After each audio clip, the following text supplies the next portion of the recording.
Hi, everyone. Welcome to Tech Talk Tuesdays. I'm Eddie Morales with Certification Partners. And today we have a special guest with us, Sheela Vanhoose with the Southern Group. Sheela, welcome to the conversation. We're so excited to have you here.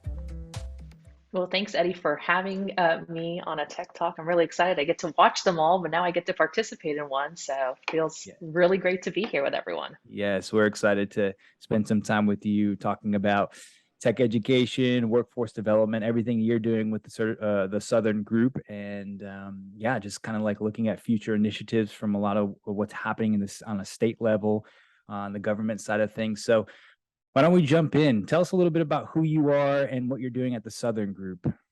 Yeah, absolutely. So my name is Sheela Vanhoose, as Eddie pointed out. I am a partner here at the Southern Group. We are a lobbying firm based in Tallahassee. We are involved in every interest, every industry across the state of Florida, and we have multiple offices, 7 offices regionally across the state. My focus is primarily education policy. So I get to work on everything from early learning all the way through post-secondary education. And then even thinking about, especially some of the work we do, but the reskilling, retooling of a labor workforce as well. So we're constantly learning, we're constantly learners. And so I get to look at everything from kind of a macro level and seeing how all the pieces move from a policy standpoint here in the state of Florida.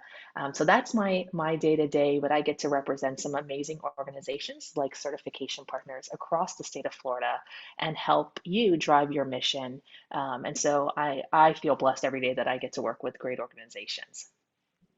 Yeah, we're definitely grateful to have you in our corner supporting us, Sheila. And for many of you all out there in our audience, we are in the K through 12 space just as much as we are on the corporate side of things. And so this is really important to us, and we're kind of going to dive in a little bit more because if anyone out there is or is not familiar, each state has a different approach to how they're taking, tech ed, career and technical education, and workforce development from the K through 12 standpoint. And I'll have kind of Sheila share a little bit more about this, but some states are very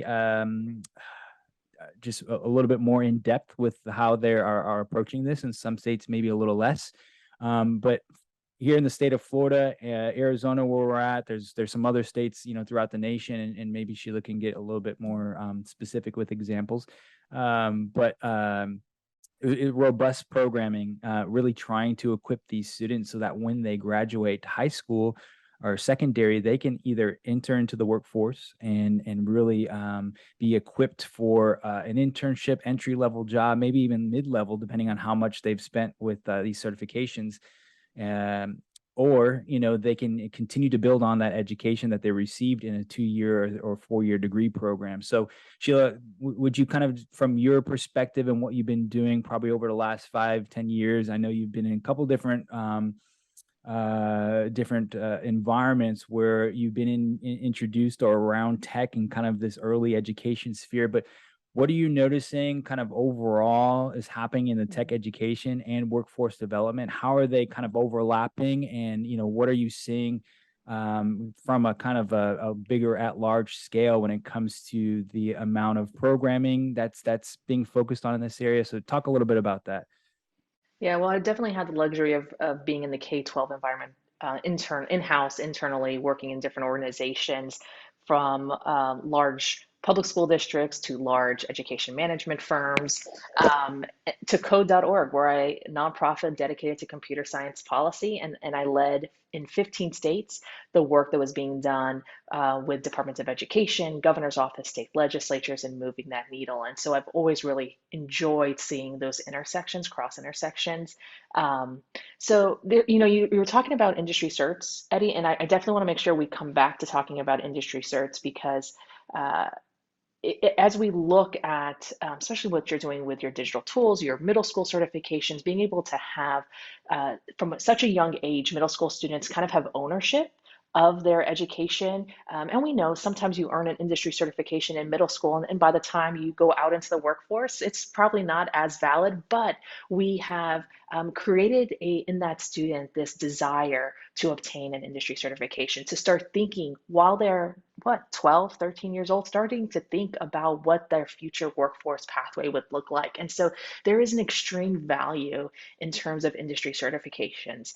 And across the country, and it's all about skill development, right? Ultimately, that's what you guys talk about, what we're hearing across the country and across the world. But there is this conversation about skill development by 2030. And I am watching, and it's a lot of fun, and we talk about this often. But as you look across the country and you look at trends, every governor, there is a race to 2030. That's the magic number. Your state chambers of commerce, your governor's office, at the federal level, everyone is looking at 2030 and seeing how do we promote our workforce? What skills do we need to develop? And every state is super different, and we know that every state is different. So your regional workforce needs are going to be different. In Maine, they're really focused on clean energy workforce, and that is where they're putting their funding in. In Florida, we have been investing in advanced manufacturing. And so you're seeing different areas gravitate to different workforce needs, but ultimately the same mission is there: skill development. And we're seeing that over and over again with funding, with policymakers and policy decisions to push to 2030. And that's all kind of centered around this fourth industrial revolution that everyone is kind of gearing towards. And, that is the idea that we take the digital age, right, and what we know about technology, and kind of mirror it with physical assets, and that is what's coming. And our youth of today, global youth across the country, across the world, have to live in a completely different age, and how we develop and create technology, totally different than the generation before. And so, what skills are we preparing them for today? I mean, we're preparing students for skills jobs that don't exist yet, right? Like, I always try to think about that, especially when we're thinking K-12 education, is the skills we're giving students today are for jobs that don't even exist yet. And so the ability for a student to critically think, for them to have a desire and a love for learning, those are all really great aspects that we can encourage in their educational environment. I'm going to pause there, but just for everyone to know, 2030 is the target in every state. It is a race to 2030, and which is great. That means there's more investments in industry certifications, investments in various skill development, investments in K-12, in your post-secondary, secondary, post-secondary, and beyond. And so for all of us on the call, that's great to know that that's happening. Those investments are taking place. Every Department of Education, whoever is kind of overseeing a lot of these programs, they're looking at that 2030 mark with their own initiatives and their own kind of bullet points to them. But there's some really good things that are coming out of that.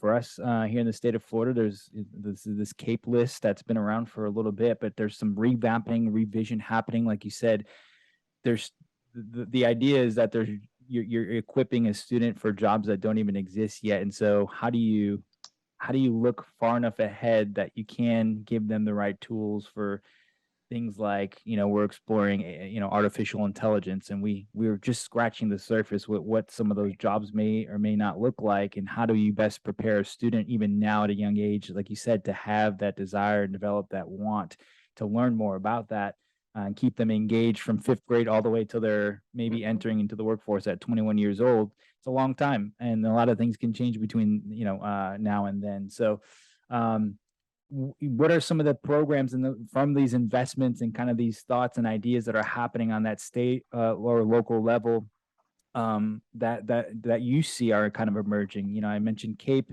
What are some other things that you're seeing, and maybe you can kind of flesh out a little bit more about like what's CAPE specifically, and maybe some similar programs that you're seeing throughout the states here.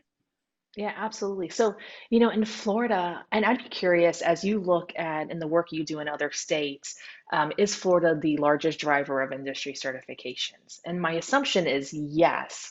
And then I can point towards Florida's incentive for industry certification. So our CAPE funding list.